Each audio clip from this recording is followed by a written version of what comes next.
Menyuruh rakyatnya pindah negara. Narasi buruk seorang presiden. Didi Irawadi Syamsuddin. Seorang presiden dipilih bukan untuk menyuruh rakyatnya pergi, melainkan untuk memastikan rakyat tetap punya alasan mencintai dan bertahan di negerinya sendiri. Ketika rakyat mengeluhkan harga pangan yang semakin mahal, sulit mencari pekerjaan, nasib guru yang belum sejahtera, rupiah yang terus tertekan, serta investor yang lebih tertarik menanamkan modal di negara tetangga.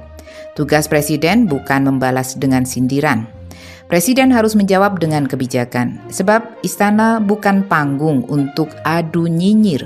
Kekuasaan bukan mikrofon untuk berkata, kalau tidak suka, pindah saja. Presiden bukan komentator media sosial dengan mimik memalukan. Rakyat tidak sedang merengek. Rakyat sedang menyampaikan kenyataan hidup. Mereka bertanya tentang program makan bergizi gratis yang harus dijalankan secara aman, tepat sasaran, transparan, dan tidak menjadi ladang proyek bagi segelintir orang. Mereka juga mempertanyakan Koperasi Desa Merah Putih, apakah benar-benar akan memperkuat ekonomi rakyat atau sekadar menjadi program besar dengan spanduk besar, anggaran besar, tetapi manfaat yang belum tentu besar. Di ruang lain, guru honorer masih berjuang dengan penghasilan yang jauh dari layak. Para sarjana mengirim lamaran kemana-mana tanpa kepastian. Pabrik melakukan efisiensi, lapangan kerja semakin ketat.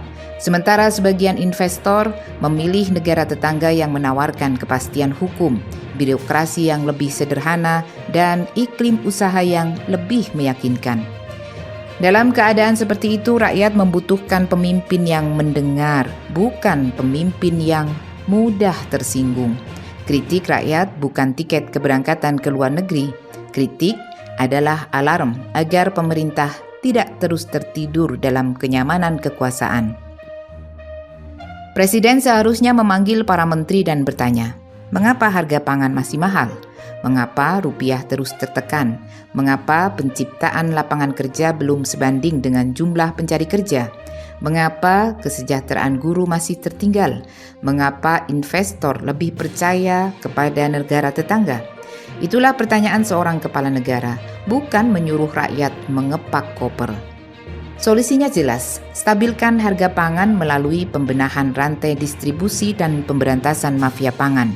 Evaluasi total program MBG agar aman, bergizi, transparan, dan tidak membebani anggaran secara serampangan. Pastikan Koperasi Desa Merah Putih tumbuh dari kebutuhan masyarakat, bukan instruksi politik dari atas.